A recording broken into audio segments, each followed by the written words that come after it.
Alright, it should be live.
Messing up.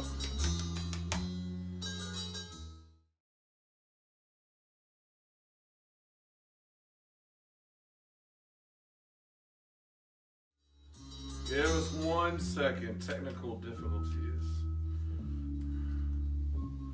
We got technical difficulties ever since Joel got on.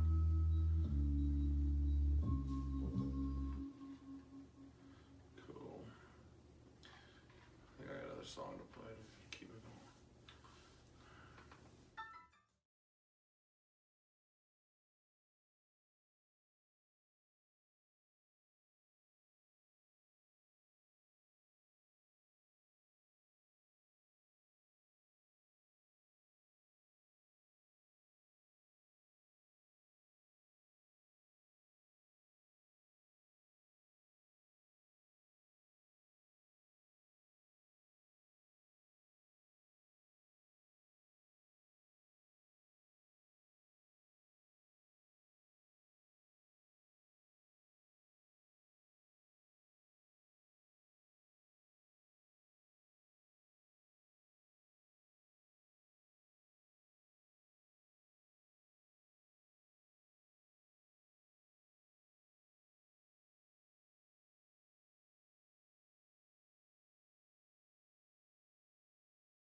Alright, we're finally up and running. Thanks for y'all tuning in, and those of you that are watching this on the playback. Texas Soccer Live, episode 19, believe it or not. I'm Sean Telez with Raul Villarreal as always. And Got a quick episode for you tonight. Kind of three big topics we wanted to hit. We wanted to get an August show in before all the back to school stuff, and it's already busy, long week. We're already tired, but we wanted to talk about some important stuff. A lot of stuff going on in soccer. So if you're watching this on the playback, the big things that we're going to be talking about, if you want to watch back, are Dynamo MLS. What I'm going to call the good, the bad, and the ugly. We're going to highlight things that are going well for your Dynamo and the things that are not so well and the things that are just god-awful. Kind of some interesting stuff going around in the MLS and U.S. soccer we'll talk about as well. Secondly, we'll talk about Liga MX, which is now entering about the quarter mark, kind of the first lap, if you will. Week 5 coming up. We got four games deep. Still a lot to determine, obviously, but we're starting to see some separation occur. The better teams are rising, and the teams that suck, well, they still suck. And then lastly, we'll talk about Euro soccer here. We've changed the board, if you noticed, since the World Cup. We're going to be following, we're kind of tracking all the different leagues. Some in Europe have already started. And then we have lots of leagues starting up this weekend, including Serie A and La Liga. And then finally, Bundesliga will get underway next weekend. But Premier League has started, and so we'll talk about that as well as the French League and some of the other ones going on. So, as always, we welcome your comments, as long as they're not from Joel, but whatever. We like y'all to join in and your thoughts in the conversation. How are you doing?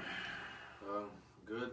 Long week, but it's a good time to talk about all this soccer that's going on. We're finally getting back into the movement of things. Yep. Back to our regular schedule for soccer. So I think it was a good timing for a show. Update people on what they've been missing on if they haven't been keeping up with certain teams and certain leagues. Yeah, I kind of feel like we're slowly getting out of the what I call the World Cup hangover. Yeah.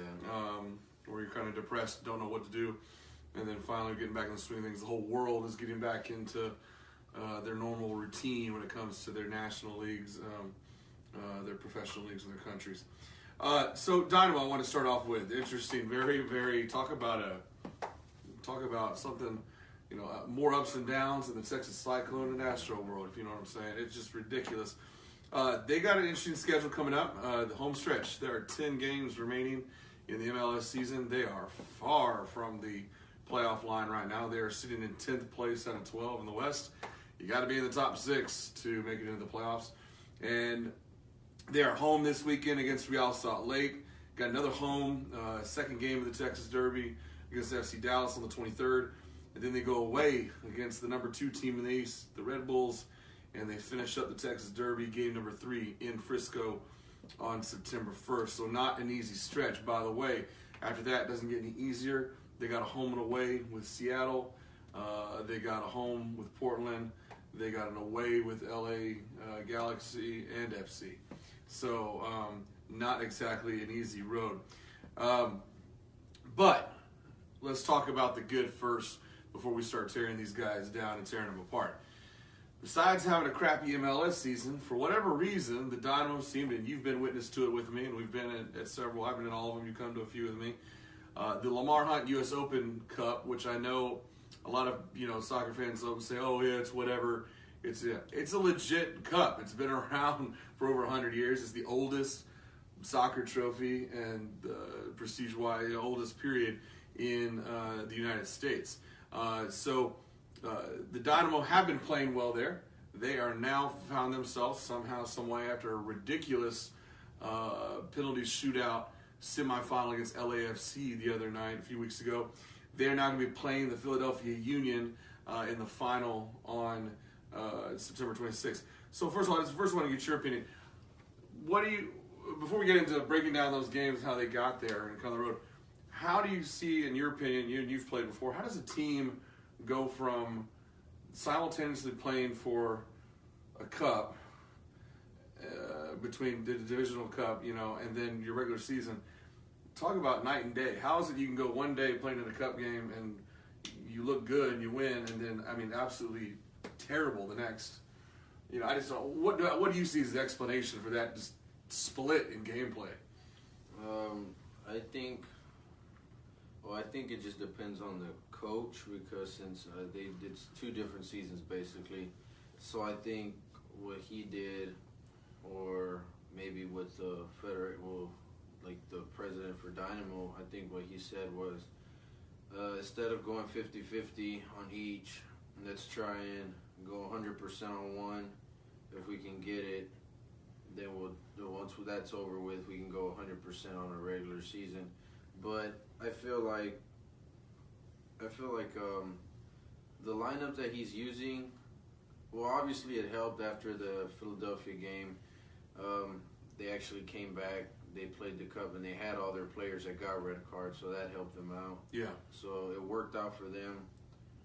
I feel like they were just motivated. It was against LAFC. They weren't a pushover team. No. What kind of did make me mad is just I feel like what's kind of screwing them over is that they don't have enough time to rest because they get gassed way too easy. And the way that their schedule is set up, it's a game after game, short period. So I feel like they're not used to it, or they get gassed, or if he makes the wrong changes and it kind of screws them over. Because if you keep them in 80 minutes, then they'll get used to being able to stay on the field. What something I see Joel said, it was about hitting on what I was about to say. He talked about, he said the Lamar Hunt folks, that Cup focused on playing more reserve players. Yes and no, Joel. I agree with you. In the first couple games, that's the difference. That's what I was going to point out. Those first couple games, yes, the B and C team of the Dynamo were getting extensive play in those group stage games. Oh, not group stage, but the preliminary games before you get to the knockouts. But by the time you built up, slowly but slowly, it was a progression. That lineup went from having only 4 starters to 6 starters to all of a sudden up to 8 starters.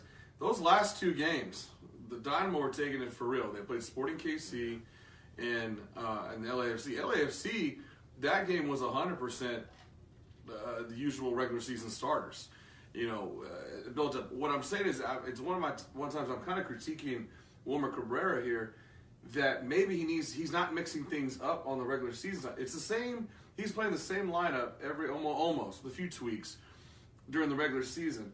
My point is, some of these reserve guys showed something in this Lamar Hunt run. Yeah, if it wasn't for them, they would have lost it. So what he needs to do is basically like the Germany thing. Germany won the Confederations Cup with the youth. They went to the World Cup, didn't use the youth, and what happened? They lost. What Wilmer needs to do, he needs to bring the youth guys in and try and incorporate them in with the starting lineup. Which he did in the U.S. Open. Like, you know what he trusted? If you look at that game, we got the penalties. 2 guys that got extensive playing time earlier in the Cup were Senderos and Memo Rodriguez, one of our homegrown players. And he stuck with them, beating that penalty shootout there. We turn around the in-between games with regular season, and you see Senderos maybe had 1 game he actually started, I think. Rodriguez finally got in late in the game bench, and it's like they're proving themselves. Give some of these other reserve guys a chance to in the regular season, like you are in the Lamar Hunt games, because the other guys aren't cutting it, which we'll get into in a second. They need the opportunity, and I feel like this opportunity with them having the red cards is really going to work out for them. They have to pick up some of the guys that are below them, and I feel like this is a perfect time for them to prove themselves and say, hey, look, I know I played in the Lamar Hunt in the first opening games, but give me a shot. I'm pretty sure I can do something. Let me prove myself at least. Yeah. Well, and like I said, I think it's a good sign. I think there's a lot to play for on the 26th. There's a couple things going on here. It's hardware, which this team hasn't had since their Eastern Conference champions in 2012. I think it'll do a lot for this club. I also think it'll do a lot thinking ahead to next season, that Cabrera will not be able to ignore the performance of some of these guys. Will have to put them in. And I think it's going to be interesting to see how they respond. They're going to be playing now. They've been playing different teams in the Cup. And they haven't ran into people from the regular season. They're finally going to be playing a team that they saw a few weeks ago in one of their crappy regular season performances. We can blame the refs all we want and this and that, but they were just crappy in play. Can they redeem themselves against the Philadelphia Union team, which is in a similar predicament? They may not even make the playoffs in the East right now. They're barely there. So they have a lot to play for, too. So you're going to see two teams desperate to basically salvage something out of this soccer year. How are they going to respond is the question. It's pretty interesting. The game that's coming up after the crappy game that they had here, I'm pretty sure they're going to use the energy from that game and try and carry it into the 26th. It's the final. They haven't won this tournament at all, and it's at home, so they have a lot to play for. And I feel like, well, for Wilmer, if he's able to get this win, it's motivation for him, and then he'll get the support from many others. And if they also, for the players, if they can win this, I feel like they can use that motivation and try and push themselves to try and make the playoffs and play a little bit harder to go after that. The other difference I see in between this year and last year is last year, the reason Dynamo got to the playoffs was because of outstanding play at home. Yeah. Their home record, they barely lost a game. This year it's the opposite. They're absolutely horrendous at home in the regular season. But for some reason, for the Lamar Hunt Trophy, which we've had the luxury of having home field advantage throughout since I think the fourth group stage game, we've been dominant. And so it's so kind of bizarre to me. This is one of those teams that is such a roller coaster. They've played every single game at home. They've had every knockout game in the last group have been at home, so it's been a luxury. These teams have had to come to us. But during the regular season, that hasn't mattered. It hasn't mattered. So, which leads me to the bad. In my personal opinion, when I watched this team over the last several weeks, over the summer, it's just an extreme lack of composure at times. They're showing their youth, which is kind of weird in a way because there are veterans on this team, guys who've been playing this sport for a long time. But I'm sorry, I respect people, like our star players like Albert Ellis and some of these other guys, but they were being babies. I mean, just some of the answers. I get they were being egged on, but they've let it get the best of them. They've won. They let the bullies win. And these games where they're getting punked around, the ref is calling crappy calls, and people like Sporting KC and Philadelphia are pulling worse than Neymar flops. They're letting it get to them. And ultimately that's how the other guys are winning. So it's just a lot of composure that I'm not happy with what I'm seeing with the Dynamo. I think they're just getting frustrated themselves that they're not having the season that they had last year, especially with them being at home. I think it's just frustrating them. They lose their cool, and which resulted in too many cards. And then it just throws the game away for them, and then they end up losing the game. But they have no one to blame but themselves, because if you don't keep your composure, you're obviously gonna run into a few bad refs here and there. That's bound to happen. Right. There's always refs that go one way or whatever. They're just not being fair. But if you lose your composure, you're basically digging yourself in a hole that you're not going to be able to get out of. Right. So, and there's also been a lot of inconsistent things in the line. Like I go back to the managing, and I don't know if it's what Wilmer's doing, but there's been a lot. He's been meddling a lot, tweaking a lot, and it hasn't been working. I mean, one of these players who's kind of disappointed me so far this year, Tomas Martinez. I mean, he's been subject to a lot of fouls and cards, but then we put him in the lineup, then we don't put him in the lineup, and then he's here, and then he's there. Just Sendero's going to play defense, or is he not going to play? It's just kind of all over the place, where the only consistency. Now, I will say one thing. There's one thing that maybe we can put this in the kind of in between good and bad. One player I'm glad that he brought back from being in the bench territory is Romel Kyoto, who's been one of the few stable guys who's been mature, who keeps playing no matter what the hell's going on around him, and has really stepped up. But even some of the star scorers who I think he should be one of the top scorers in the league, like Mauro Manotas, he's been showing that there needs to be some leadership. And what I don't like is there are good examples on this team, like Kyoto, to follow, but guys aren't following it. And I can't explain why. You have the veteran leadership to look to, but you're not looking at it. And maybe that means guys like Kyoto need to get vocal. And they're not typically vocal guys, but they need to get in there and shake things up. I don't know.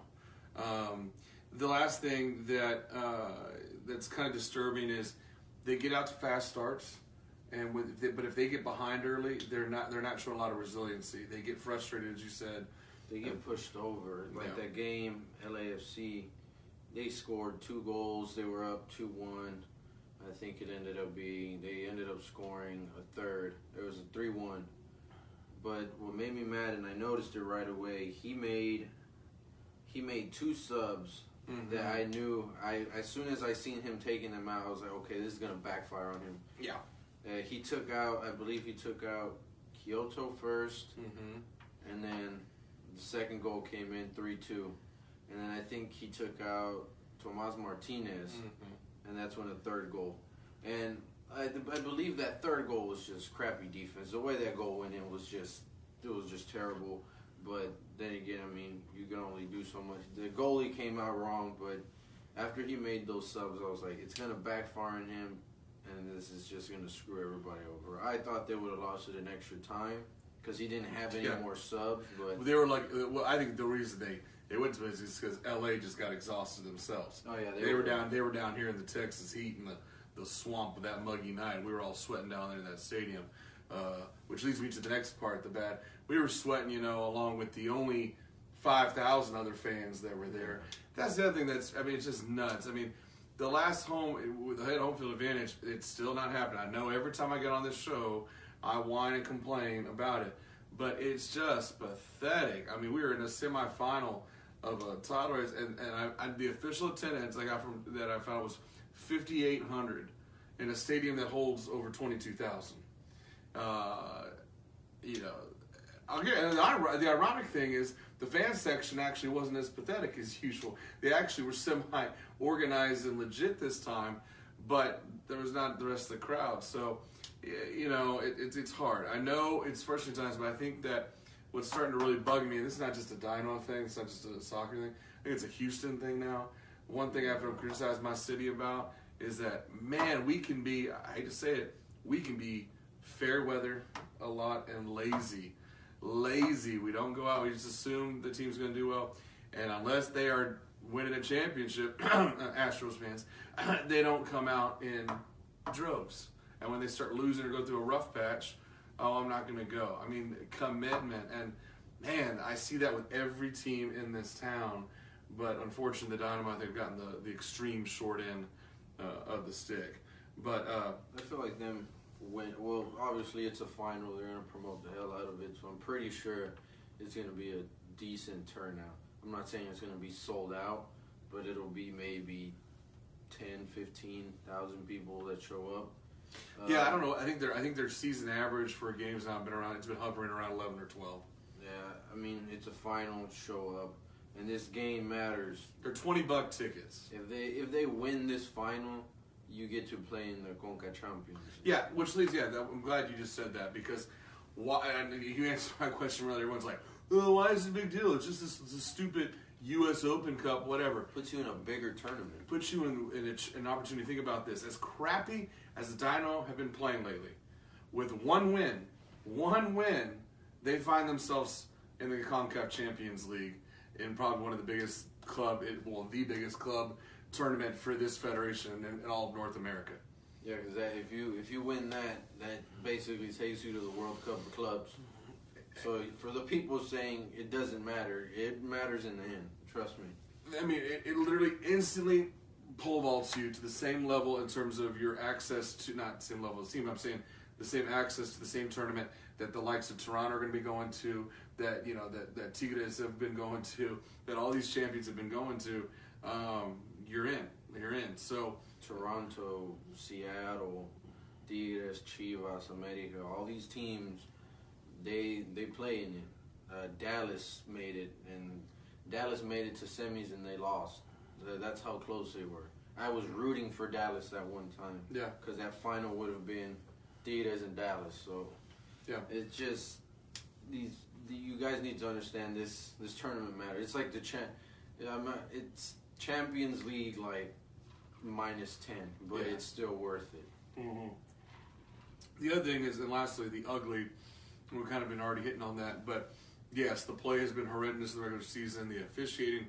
Now, I'm glad in one of those games, I think it was the Sporting KC game, we were able to get one of the cards overturned.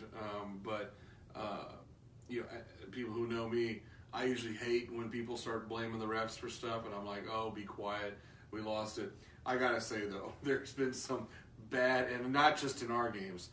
There's been some bad MLS officiating lately. I don't know what's been in the water, what people are drinking, what's going on. It seems to be straightened out lately, but it has been bad. And then, like I said, my kind of vote for what would be the ugliest thing is that you're playing bad and you're not getting any support. You know, I'm talking about that home field advantage. I mean, when you're a team that's looking for anything to get motivated, there's really not a lot of fuel to feed off of at that stadium. It's them and that's it. So, look, I get they have to produce something for us to get behind them, but you know, it's kind of it's a catch-22. At the same time, you got to get behind them for them to do something. So, you know, you guys want giveaways like the Astros do, but they need money. They need attendance to do giveaways. Right. So, and just real quick, just to round out, I wanted to kind of just touch base on what's going on in the rest of the league. We're kind of in this situation going to the last 10 games. My kind of magic number for the Dynamos, they got a minimum of 6. Ideally win 7 or 8 if they want to get that 6th spot. That's a tall order, a tall order. I don't see how they get in without winning about at least 6 out of 10 games. I just don't see it. They would have to have a lot of help from the teams in front of them, not adding any points. They're not desperately out of it. They're only, in terms of points, they have 27 points. They're only 8 points away from 6th place, which is Real Salt Lake. It's a good way to get started this Saturday because against Real Salt Lake, gain a direct 3 on that, and you'll be within 5 of 6th place. So it's doable, but I still think in the long run you're going to have to win 6. I think they're just going to have to depend on certain teams lose games in the end. I mean, obviously, it sucks when you enter like that, but everything changes when you make it into those six spots. So looking around the rest of the West, it stayed pretty consistent. The standings really have not changed in the West. FC Dallas has been the number 1 team all summer and stayed pretty consistent. We'll get a swing at them in a couple weeks. Sporting KC, both LA teams have been pretty much the dominant 4 up there. It's really been 5th and 6th has been shifting around. Portland has resurged lately after a bad start. And then, like Real Salt Lake's been kind of the surprise. Another surprise on the other end has been Seattle. Seattle's absolutely god-awful. I think they're actually the place behind us, if I'm not mistaken, having a rough time in the West. With that being said, the class this year of the MLS is being shown in the East. No doubt about it, the top 3 teams in the league, and also obviously the top 3 teams in the East, are Atlanta and both New York squads. These guys have been killing it.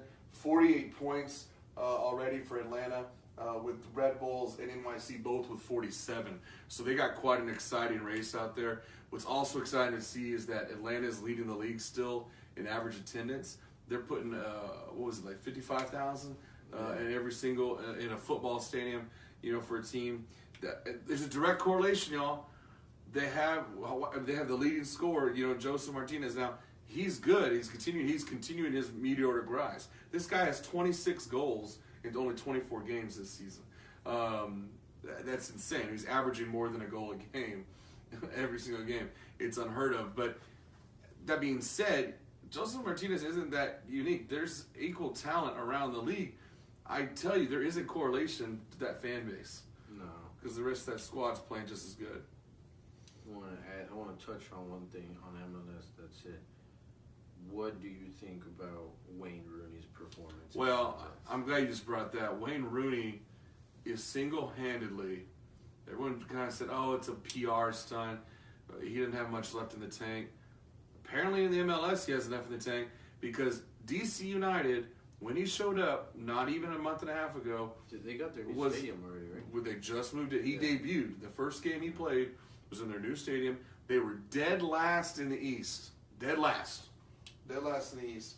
They are, it's not on here, and I made a note of it.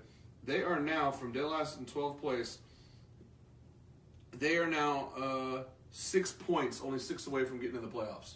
They have a better chance than the Dynamo of getting in the playoffs. They're sitting at about, already moved up 4 spots in a month with Wayne Rooney. You see also that one ridiculous play where he took the ball over half field and is able to basically volley it down to his teammate half the distance of the field, and he heads it in. dude, I thought it was just a stunt. I was like, it's retirement league for him, just like Zlatan. Zlatan showed what he can do at MLS, but then again, it's Zlatan. When Wayne Rooney came, it was just like, let's see how this goes. Wayne Rooney, retirement out of England, left Man U, left Everton. I thought once he got to Everton, that would be it. Seeing him play with DC United, he still has it. And if he would have went with England to the World Cup, I feel like England could have walked. So you truly feel that it is more on the side of he truly still has a lot in the tank, and it's not rather that the MLS is that much worse than the leagues he's played in? Because that's kind of I'm trying to figure out the balance between is that yes, he's shown really got skill, but is it because his competition has gotten easier?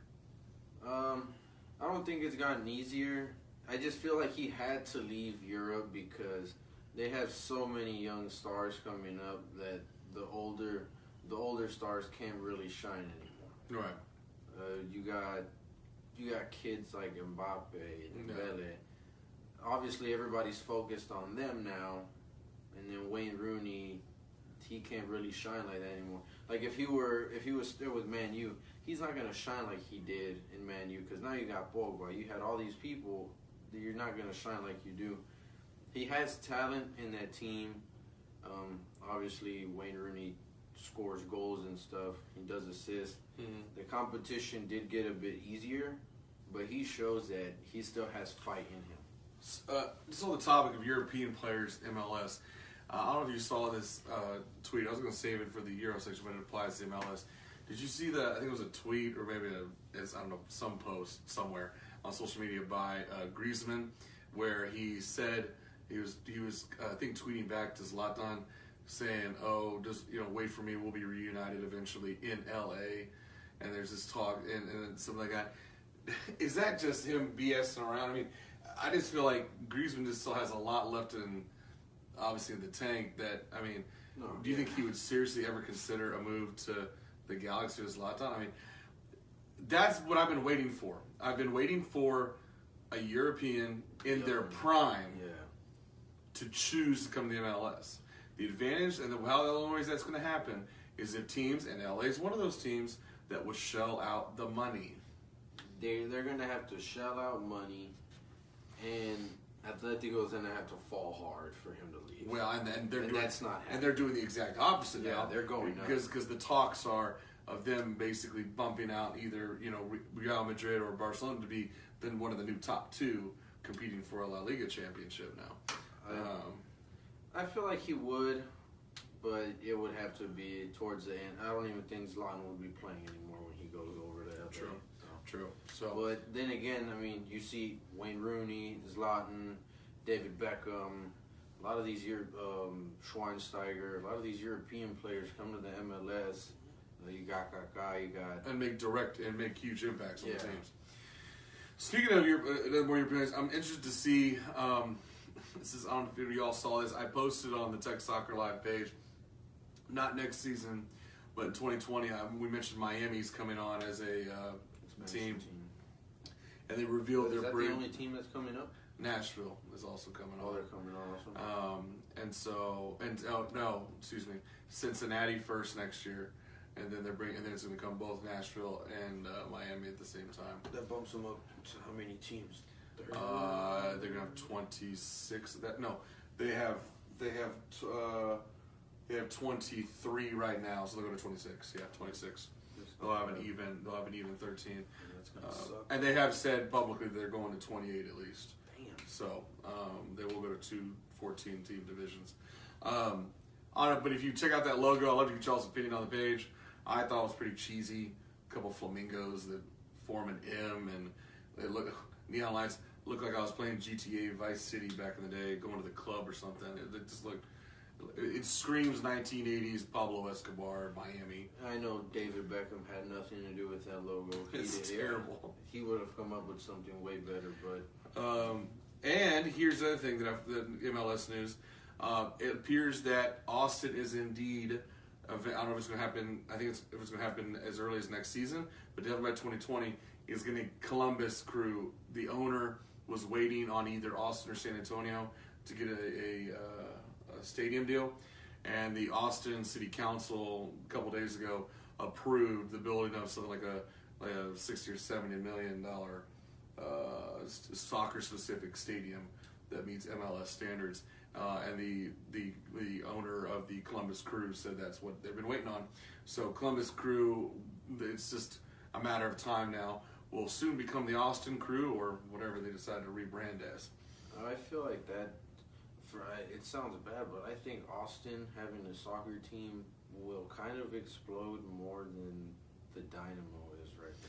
Well, San Antonio already said when they lost that battle and that vote came out in the Austin City Council, the San Antonio City Council and judge said, okay, that's it. We're canning the soccer MLS conversation forever.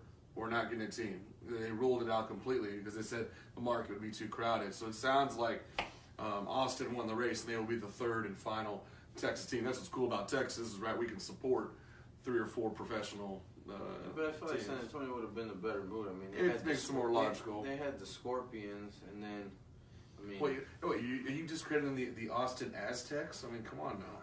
I feel like the Scorpions, because the Scorpions had a pretty decent fan base. We played them once, and we ran into them once. They had some fight in them, but I don't know. The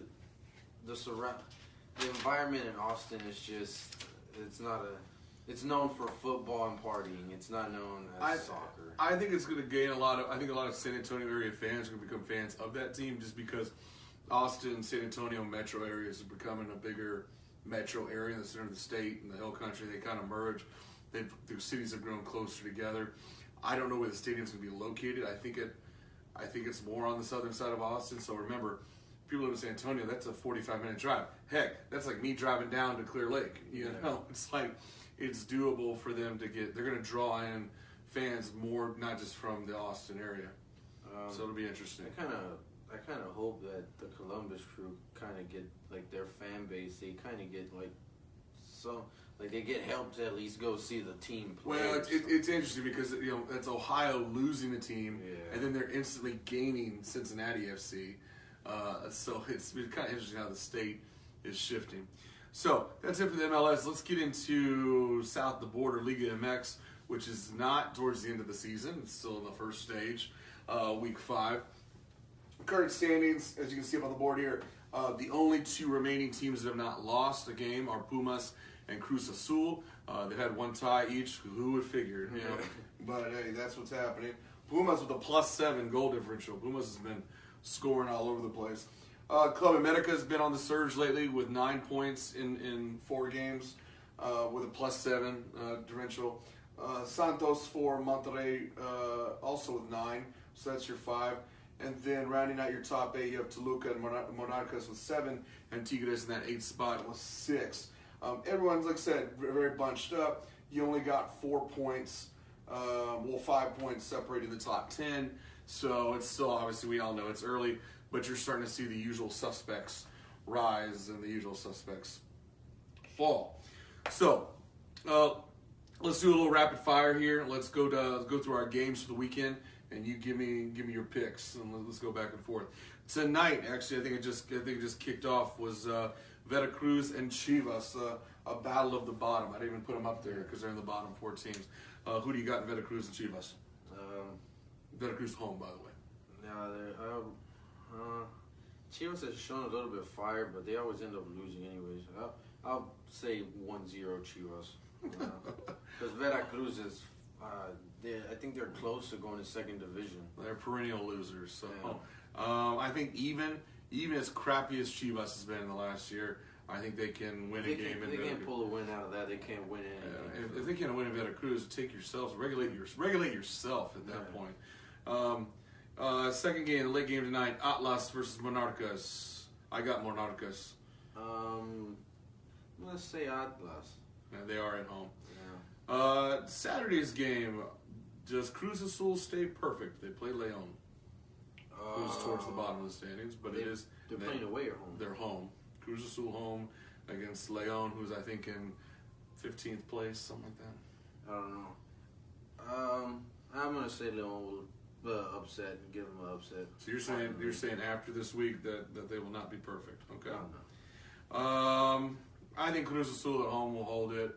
And maybe a tie, but they're not going to have a loss. But this is what's funny. Cruz Azul being at home, they have a perfect record at home, and that's in America Stadium. That's true. It's kind So of ironic.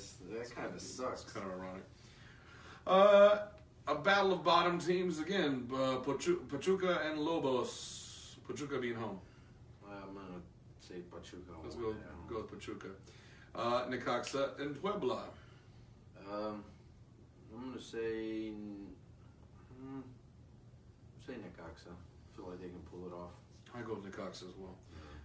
Querétaro and Club America. Does Club America stay hot? On the road. I want them to lose, but it's Querétaro, so I mean, I feel like they might win, but for some reason, some of these teams surprise you out of nowhere and they upset. So True. I'm kind of saying Club America have been on a legit roll. It's pissed me off, and I don't like it, but they've been like slowly building out. My thing with them is I'm kind of glad they're getting the momentum now because I don't think they can hold out a whole season like that. I think they're peaking too soon, but what's kind of scary about how they're rolling is that Club America's doing it with some younger players on there too. It's not the usual suspects.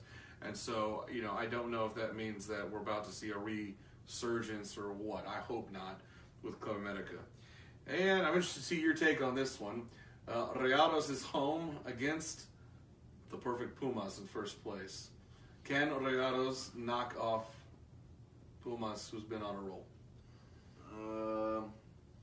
I'm going to say this. Pumas will fall. I said it last year, they fell.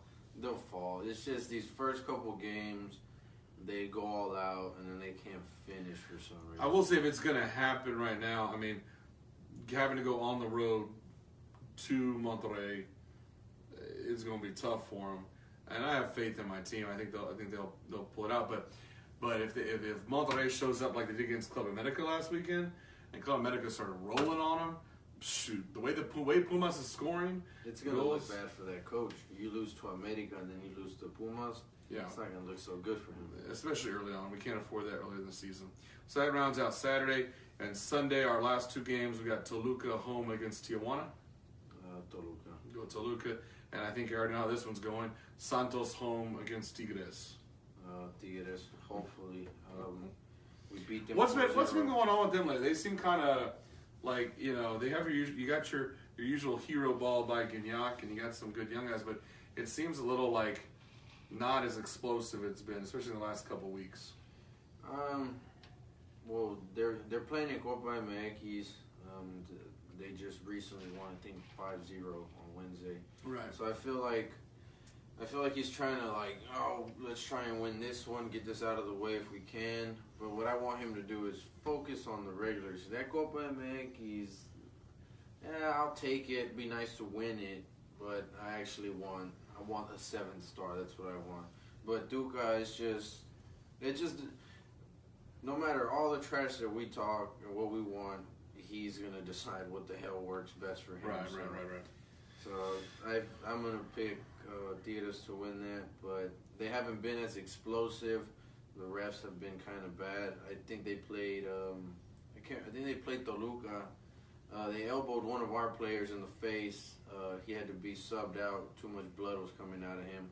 But we threw an elbow and we got a red card right away. So I don't know. It's explosive when they want to be explosive, basically. Gignac comes out, but I feel like some of them are still in the World Cup hangover since some of them went to play. So kind of two things back and back. Two teams that have been consistently on the rise and two teams that have been consistently falling. Your thoughts as to how can we explain Cruz Azul and Pumas, who had mixed results by the end of the season, but have continued overall, if you're tracking them like a stock, overall the last couple seasons have been going up. And at the same time, consistently, Chivas and Pachuca, historically very good teams, have been trending downward. Why? What the heck is going on with these teams? Especially Chivas, I'm wondering. And Cruz Azul. See, out of the two, it's weird. The media seems to be focused a lot more, and the Mexican media seems to kind of be ignoring Pumas a little bit. And they're all about, it's the new age of Cruz Azul, and they're on the rise. Why is it? Do you think they're getting so much hype? I think they made a few moves, nothing major, nothing exciting. I think they're gassing them up way too much, and it's going to backfire. Yeah. It's been 30 years since they won anything. They're hyping them up because they're going to get a new stadium. I feel like they're hyping them up even more because they're doing so good in America Stadium. And that would be funny to see them win a championship in that stadium, and America hasn't won anything. Mm-hmm. So I feel like they're just hyping them up, and it's going to backfire. But I think what's really making them more excited is that they're trying to say that Mexico City is on the rise and the North is falling. This is yeah. They're going. The North was dominating. You got Tijuana, yeah. Tijuana, Santos, Tigres, Monterrey. They were up there. Well, if the battles between Mexico City and Nuevo Leon, the third factor, Guadalajara, is definitely completely losing. Yeah, that team. But they're stupid because they want to be an all-Mexican team. Be an all-Mexican team, you won. You haven't won a final since you robbed it from us, so that should tell you something. It's like if you're an MLS team and you say, we want to be all, not only Americans, but all white guys. Yeah, it's like, we only want homegrown academy players. No, you're not going to do that. I only want guys from the suburbs of it's like, no, it's just, but then again, Chivas is a laughing stock. Nobody takes them serious anymore. They're still, I believe they haven't won anything. I don't think they've won a single game after that championship against Toronto. Yeah. They haven't won a single game after that.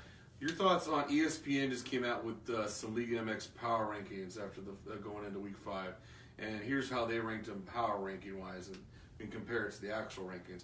But they have Cruz Azul 1, America 2, Pumas 3, Toluca 4, Tigres 5, Monterrey 6, Santos 7, Monarcas 8.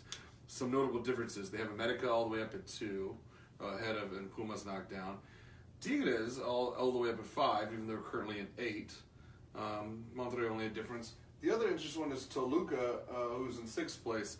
They have 4th in the power rankings, and everything else seems to kind of match up. They're not buying Santos. They're not buying Santos. Look at the power rankings. They're putting them way down. I don't even buy Santos. Thoughts on my two things that stand out to me are America being rated that high. And I think they're just biased. I think when they hear America, they think of this big team. Yeah, but they have Tigres 3 spots higher than they actually are in real life. But I feel like they only did that because in the past couple of years, Tigres have been up there, but they don't have the history because it took us 29 years to win our championship in 2011, and then after that we were on a roll. So I feel like they said, oh, well, Tigres has been on a roll. Let's put them somewhere decent. It's the same with Monterrey. Monterrey had a hot streak going. They stayed up and they made playoffs. Put them there. Same with Monarcas. Monarcas is in it now. The only one that I agree with is Santos not being there. Santos shows up when they want to, when they don't want to. But America being up there and Pumas, they support them like that because Mexico City, they have all this history. Well, another thing I was talking about was one of the articles I was reading was on 10 young players to watch, and out of the 10, I think 3 were Club America players. They're really buying the youth of America. Look at the stats though. After four games, you'll be happy. Your boy Guignac is tied with Victor Davila from Necaxa. They both have 3 goals after 4 games. A lot of players around the league with 2 each. Monterrey has 2 players with 2. Pumas has 2 players with 2. America has 3 players with 2 each. So actually quite a bit of goal scoring. A lot better than it was last season. Last season we were seeing a bunch of just all the stupid 0-0, 1-1 ties and just crappy games. I think we're getting some better quality play. So, kind of before we move on to the final segment, kind of what are your kind of overall impressions? Any closing thoughts you have on where we are so far in Liga MX, and what should we going into the next phase? What significant changes do you think we're going to see up here, either positive or negative for teams? I say the top 10 are going to be switching around like crazy going into the next few games. I believe that the transfer window, I think some of it is, I'm not sure. We're going to have a week or two? I think there's like a week or two left. Yeah. So you might see some small changes, you might not. I know that a lot of people are trying to go after some Tigres players. But I think right now we're already into, I think, like 5 games. Mm-hmm.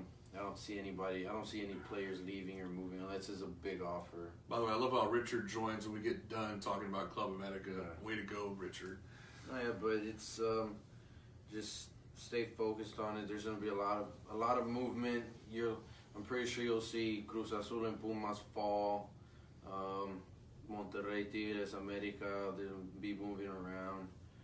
But of course, people don't pay attention until. I will say this though, I do have a little bit of concern for my team for Monterrey. There's a little, I don't know how to explain it. You know, they started off pretty solid, but I have some question marks on their defense. After that final against Tigres, I checked. They normally sell out on all the season tickets. You go to all the games. Mm-hmm. They did not sell out. There was an ad saying that they had a home game. Basically, the government was telling people to go and assist the game. I feel like people are just, I guess they're still stuck on the final, but it's just like, hey, you got to move on. I mean, that's the way sports work. There's some new players, and the usual faces aren't producing the way. Like Pabon's been very quiet lately. Funes Mori's been quiet lately. You know, Hurtado's the only one carrying over from last season who's really been on the same level for them. I just feel like some of the defense is what's kind of killing them. They had a decent defense before, but I feel like I don't know if their team is falling apart or if they're just not. They don't have the energy or what. They start good, but for some reason they just can't seem to finish. I don't know. Like I said, there's no doubt. I know the team is talented. There's names all over the team, but the goalies concerned me. I thought the change would make a difference this year. He's a good goalie. He's a good goalie, but it's just his defense hasn't helped him. Yeah, he can't play defense and goalie at the same time. Yeah. Okay, and then let's go into some final things to wrap things up. Just I kind of want to go through, although none of the leagues have started, I kind of want to look at the wrap up, look through each league, and kind of get who you think are some of the teams to watch, some of the stories.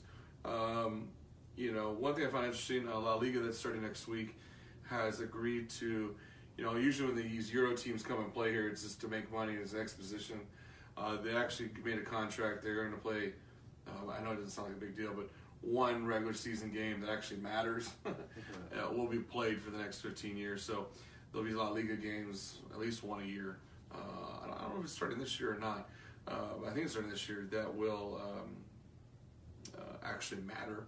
So that might be a trend we might see. I'm sure the Premier League will want to get in on that money, and just like the NFL's has one game a year in London or one game a year in Mexico. Now the rest of the world's doing that to us. Have one game a year here with their league. So please bring Liverpool. I want to sing the song. So speaking of Liverpool, let's talk about the Premier League starting out. You had your usual suspects coming out with wins in week one. Some of them a lot more goals than others. Liverpool exploding in week one, picking up right where they left off, +4 differential right off the bat, 3 points. Chelsea, Bournemouth, Crystal Palace, Man City, Watford, Man U, Tottenham, Everton, and the new one, the Wolves, actually get on the board with a point and a tie in their first debut with Everton here in the Premier League. So, everyone's been talking about, we're looking at the Champions League. Do you think Liverpool's going to keep this? They're still the team, the premier team of the Premier League going forward? I think so. They made a few changes. That team is pretty stacked. Obviously, everybody's expecting Mo Salah to pick off where he keep going where he left off, even after the injury. But I think nothing too that catches my attention in the Premier League. It's still the same. You still see the same names as always. Yeah. I feel like it's going to be like that for a while. I just feel like it's just gonna come down to the last few games, points to see who's gonna take it. I'm picking Liverpool to take it this year, and I said they can take Champions Go League far, too. champions. I think we're like last year. We're gonna have a Premier League's gonna show up good in the Champions League. You're gonna see three or four teams qualify and go pretty deep in there. I'm curious to see. I think both Manchester teams are going to be interesting to watch, and more so, Man U at this whole. You're following this whole drama with Pogba and Mourinho. It's like I gotta take Pogba's side on all this stuff. Mourinho is such an egotistical idiot that he's become in love with his own image and thinks he's just God's gift to coaching. I'm getting real sick of him. Honestly, if I was, and if you're a fan of Man U, you can tell me what you think. But I think with the talent they have, they don't have time for the antics of a coach like him. I'm sorry, he's not. And what has Man U done? What has Man U done? That's what I'm saying. With all that talent, what have they done? Now we've been saying the same thing about Tottenham. We've been saying the same thing, etc. So, when you have a loudmouth coach like that, it affects your team. It's a distraction. The one other team, the one other league that has started has been the French league, and no surprise here. Who do we see in the top four? Marseille, PSG, Monaco. Like usual, I think we're going to see PSG and Monaco, go right to the top. So no surprise there, coming out and scoring right away. So we have La Liga starting this weekend. Is there any doubts here as to? I think in my mind, I see Atletico Madrid as the team on the rise, and I see Real Madrid. I personally, it's funny. I saw Real Madrid play a friendly against, I think it was Juventus. Now Ronaldo wasn't playing, and they beat the crap out of him. Do you think that with Ronaldo gone, do you think it's going to be a net positive or a net loss? This is the fall of Real Madrid. Okay. This will be the year that Real Madrid will fall. Yeah. I'm not saying. I kind of am saying that with Ronaldo leaving, it screwed you over. But if you think about it, Ronaldo carried the team 90% of the time. Yeah. So I believe that this will be the fall of Real Madrid. Atletico's on the rise, especially in Champions League. Oh yeah. Yeah. La Liga play, maybe they can get by, especially considering how the rest of the league sucks compared to them. Champions League, I say they get eliminated right away. Maybe they'll advance, but be knocked out right away. I feel like he could carry Juventus pretty far. Who knows? Well, it was going to be my next question. Looking at Serie A, Juventus. He starts this weekend, doesn't he? Yeah. And Italy has added, all these teams. Remember Remember this time last year, we were talking about AC Milan and those players. Oh, yeah. They didn't do crap after that. So I'm just wondering if Juventus is doing this, what we're going to see, because there's been some quality players drawn to Italy, but it's been the same teams over and over again. One last thing on La Liga. Barcelona's kind of interesting. I want to see how Messi responds after, obviously, how the World Cup was, kind of how that team got motivated. You're going to see Barcelona for the first time without Iniesta. That's been a big part of their image and their kind of culture as a team. And so to not have him there, and then it feels going to see how they step up. And that, by the way, did you see he's like murdering people in China? Iniesta's playing in China now. And he's just absolutely just toying with people in the Chinese league. So Iniesta still has it, at least in China. I think I heard Coutinho wants to go to Barca. He wants to make the move to Barca, but he doesn't know if I don't even know if that'll happen. Yeah, it'd be pretty tough. But I think Messi still has it. Obviously, he's still kind of broken after the World Cup. But I do believe he has one more World Cup in him, and that is it. And plus, you still have Copa America, so you have to be ready for that. Yeah, and then finally, Bundesliga will be the last. German league will be the last one to start. In not this weekend, but next weekend. I think the usual suspects. You can expect Bayern Munich. I want to see how Dortmund bounces back. They had kind of an off season last year and didn't really finish where they wanted to. So I want to see how they do. Obviously, watching the Americans like Pulisic and how they respond. Didn't what's his name? Chile player Mohawk. Oh God, why am I going blank? They signed with. Did he go to? Did he go to Barca? I don't think he went to Barca. I thought it was Barcelona. Now that you're saying that, I want to figure that out real fast. God, why are we going blank? Someone who's watching, help us. Man, what's his name? Here, I got it here. He'll pop up on the national team for soccer. Man, I'm trying to blank him on his name. Like real bad. And we're gonna be kicking ourselves when we. Yeah, he has a mohawk. Oh, Arturo Vidal. Yeah, Vidal. Yeah. He left. He left Bayern. I think he got transferred over. I think he did go to Barca, I believe. I believe it was Barca. I'm not sure. Yeah, but I seen that he got transferred. I was like, oh well, that's nice. He's currently with Barcelona. Yeah. Yeah. So. I want to see how that plays out. That's been an interesting sign. Well, and talking about he's a midfielder, and that's who they lost, Iniesta. So they were looking for a star midfielder to slide in there. So I kind of hope he explodes and just like takes over. Yeah, nice to see that. And it'll be interesting how he fits that team. I think it'll be good. If you're looking for a big tournament that's going on, I was paying attention to Copa Libertadores in South America is going on. They're playing. They're starting leg 2 of the round of 16. I saw the first couple matches. Boca's Juniors been resurgent, been killing people. River Plate tied in their first leg. I heard that they might bring back Mexican teams going to Copa Libertadores, and I hope they do that. I really do. Yeah, that tournament's been going on all year, and it's such a huge tournament, but it's finally getting to its knockout stages. So with that, we've been on for just about an hour now, so I wanted to kind of wrap things up. We appreciate y'all tuning in. We'll come back at you probably in September, late September, or maybe at the very end when after the U.S. Open, hopefully we come on air and we're announcing that the Dynamo have won some hardware. We'll be able to talk about the mid-season by that point of Liga MX, as well as all the European teams. Yeah.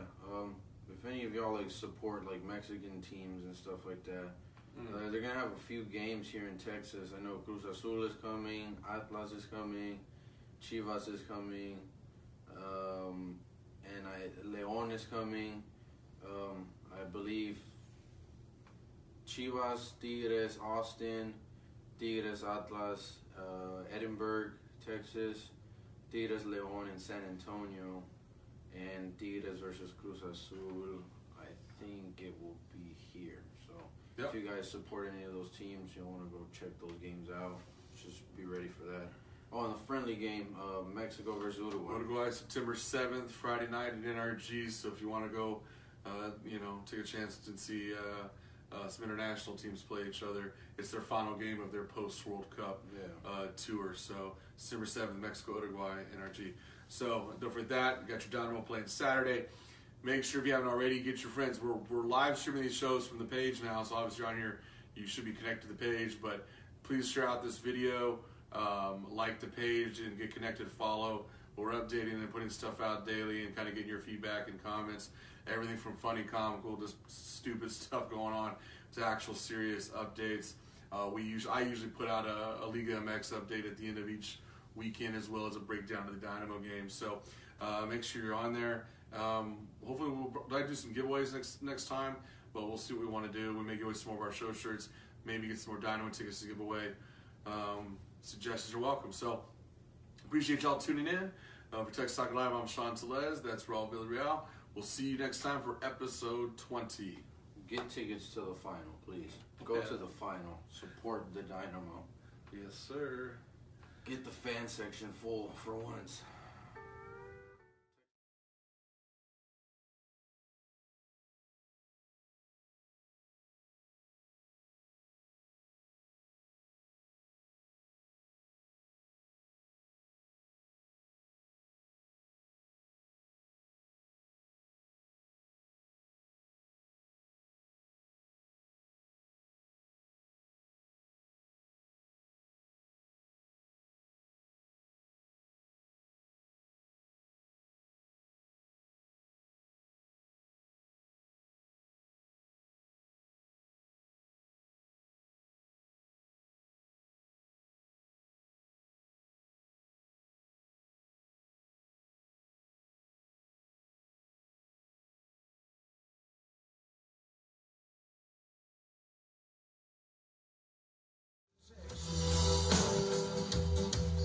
my daddy was.